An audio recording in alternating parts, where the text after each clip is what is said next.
Assalamualaikum warahmatullahi wabarakatuh. Hamidalillah mussallian ala Rasulillah sallallahu alaihi wasallam.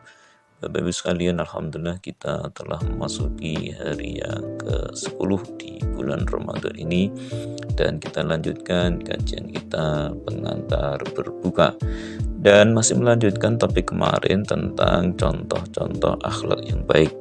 Kemarin sudah kita bahas salah satu, yang pertama adalah al-haya'u atau rasa malu. Poin yang kedua adalah satu sikap yang baik adalah bersikap dewasa, tenang dan tidak tergesa-gesa. Sebagaimana diriwayatkan dari Ibnu Abbas, dari Abu Sa'id Al-Khudri, Rasulullah bersabda, "Inna fika khoslataini yuhibbuhumullahul hilma wal anah." Jadi engkau punya dua perkara yang dicintai Allah, yaitu bersikap tenang, dewasa, dan tidak tergesa-gesa. Kemudian juga jadi tenang, lemah lembut, tenang, bersikap dewasa dan tidak tergesa-gesa di dalam memutuskan sesuatu. Kemudian juga hadis dari Aisyah radhiyallahu anha, innallaha rafiqun yuhibbur rifqa fil amri kulli. Jadi sesungguhnya Allah itu zat yang lemah lembut, ya, yuhibbur rifqa, mencintai kelembutan, fil amri kulli, dalam segala perkara. Itu tentang akhlak yang baik, yang poin nomor 2. Kemudian poin yang ketiga, jujur, ya, jujur. Kita juga diperintahkan untuk bersikap jujur. Dalam hadis muttafaqun alaih, alaikum bisidqi, jujurlah kalian, fa inna sidqa yahdi ilal birri, karena sesungguhnya kejujuran akan mengantarkan kepada kebaikan. Wa innal birra yahdi ilal jannati, dan sesungguhnya kebaikan itu akan mengantarkan ke surga. Jadi ini poin yang ketiga, ya, tentang pentingnya sebuah kejujuran, apalagi melihat kondisi sekarang ini, ya, betapa pentingnya orang memperhatikan kejujuran. Kemudian poin yang keempat ini senantiasa berhati-hati dalam menerima informasi, untuk senantiasa tabayun, ya. Jadi tidak tergesa-gesa mengambil kesimpulan, ya. Sebagaimana firman Allah Subhanahu wa taala, surah Al-Isra 36, A'udzubillahi minasyaitonirrajim, wala taqfu ma laisa laka bi ilm. Janganlah kamu mengikuti apa yang tidak mempunyai pengetahuan tentangnya. Kemudian juga untuk mendukung akhlak tentang ini, ya, untuk senantiasa cek and recheck terhadap berita, hadis riwayat Muslim, Rasulullah dengan tegas menyatakan, kafa bil mar'i kadziban, seseorang itu layak dikatakan kadziban, pendusta, manakala ayu hadisa bikulli ma sami'a, ia mengatakan sesuatu perkara yang ia didengarnya. Jadi kerungu ngetikan opo langsung disampaikan ke yang lain, tidak dilakukan check and recheck. Jadi hadis ini sangat tegas sekali bahwa seseorang cukup dikatakan pendusta kalau menyampaikan apa saja didengarnya tanpa dilakukan check and recheck. Ini yang harus hati-hati.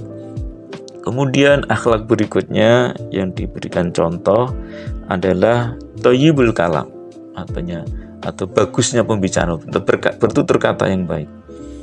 Ini hadis dari Adi bin Hatim radhiyallahu anhu, wa Rasulullah sallallahu alaihi wasallam bersabda, ittaqun naro walau bisyakkin tamratin. Jadi jauhilah neraka meski hanya sebiji kurma. Faman lam yajid, jika tidak mendapatkan sebiji kurma, fa bi kalimatin thayyibatin, ya, cukup dengan perkataan yang baik. Maksudnya jauhi neraka walaupun dengan sebiji kurma, ya, kita itu lakukan kebaikan meskipun sedikit, ya, infak sedekah sedikit, yang penting kan istiqomah, ya. Nek seraiso, ya, satu hal yang paling minim tapi itu bagus adalah fabi kalimatin thayyibatin. Jadi perkataan yang baik.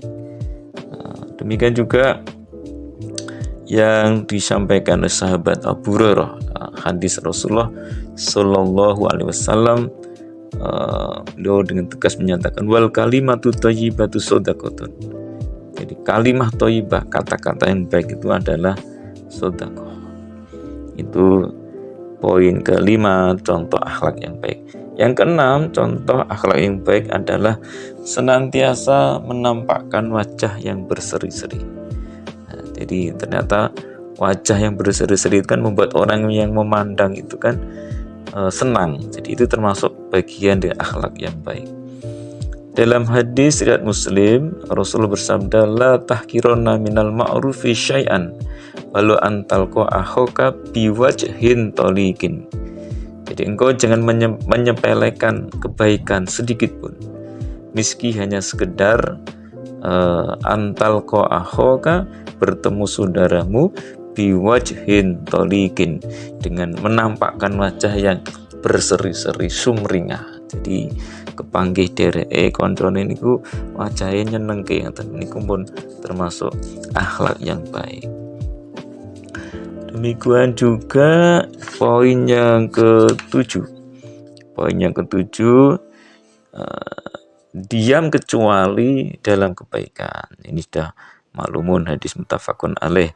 Man kana yu'minu billahi wal yaumil akhir falyakul khairan aw la yasmut. Ya.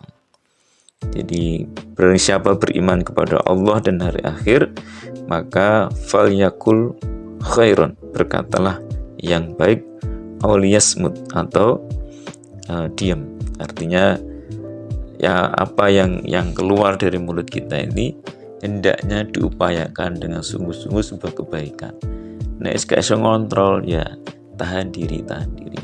Sebagaimana kemarin saya sampaikan di awal ketika membahas akhlak ini, ketika Rasul ditanya perkara apa yang membuat orang banyak dimasukkan neraka, beliau kan menjawab al-famu wal farju, mulut dan kemaluan. Ini poin ke-7 tentang contoh-contoh akhlak yang baik. Insya Allah kita lanjutkan besok. Sedikit-sedikit, mudah-mudahan bisa kita senantiasa ingat dan amalkan. Sebagaimana kitab Ta'lim Muta'alim, kita perlu belajar akhlak yang baik untuk dijadikan pedoman, dan akhlak buruk agar bisa menghindarinya.